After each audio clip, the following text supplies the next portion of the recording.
Indonesia gimana sih? Inggris melakukan pelayaran samudra pada abad ke-16 setelah revolusi maritim di Eropa. Awalnya mereka mencari jalur laut baru ke Asia untuk berdagang rempah-rempah.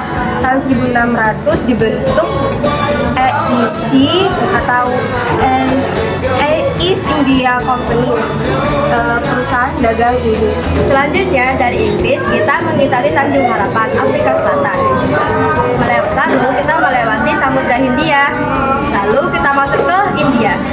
Lalu kita ke Selat Malaka. Nah, yang terakhir itu kita sampai di Nusantara atau di Indonesia. Jalur ini biasanya dipakai untuk perdagangan, khususnya perdagangan cengkeh, pala, dan lada. Toko pelayaran Inggris siapa aja sih? Ada 3 tokoh pelayaran Inggris. Yang pertama ada Sir Francis Drake. Dia itu penjelajah Inggris gitu. Pada tahun 1577 sampai 1580 dia berkeliling dunia dan juga pernah singgah di Ternate untuk berdagang rempah. Dan yang kedua ada Thomas Stamford Raffles. Thomas ini adalah gubernur jenderal Inggris. Dia dikenal karena kebijakan yang bagus, terus pendidikannya juga yang bagus. Nah, yang ketiga, yang terakhir ada James Lancaster.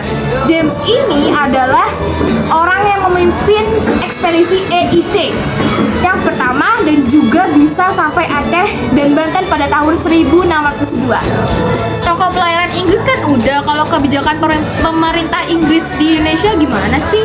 Masa pemerintahan Inggris di Indonesia relatif singkat, mulai dari 1811 sampai 1816. Tetapi ada kebijakan penting dari Raffles. Yang pertama, penghapusan monopoli perdagangan warisan Belanda. Yang kedua ada Lenden atau sewa tanah, pajak tanah sebagai pengganti kerja paksa.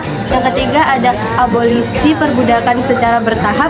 Dan yang keempat ada reformasi hukum atau administrasi, yaitu membagi Jawa menjadi keresidenan. Dan yang kelima ada pendataan alam dan budaya, yaitu menulis buku History of Java dan mendirikan kebun raya Bogor. Peninggalan ini kan pasti ada, Kak. Peninggalan itu apa aja sih? Yang pertama, kebun raya Bogor, cikal bakal dibuat masa Raffles. Yang kedua, buku History of Java karya Raffles. Yang ketiga, Candi Borobudur Raffles yang memerintahkan pengalian kembali. Apa sih dampak negatif dari penjajahan Inggris? Dampak negatif penjajahan di negara Inggris ada 3. Yang pertama, eksploitasi ekonomi yang terjadi meskipun monopoli telah dihapus. Dan yang kedua, sistem pajak tanah yang memberatkan rakyat kecil. Dan yang ketiga, konflik politik akibat peralihan kekuasaan dari Belanda ke Inggris. Dampak positif penjajahan Inggris ada 4. Yang pertama, ditemukannya dan dikenalnya kembali Candi Borobudur. Yang kedua, pendirian kebun raya Bogor, awal penelitian bertani di Indonesia. Yang ketiga, beberapa reformasi administrasi lebih teratur dibanding Belanda. Keempat, catatan sejarah dan kebudayaan Jawa terdokumentasi dengan baik.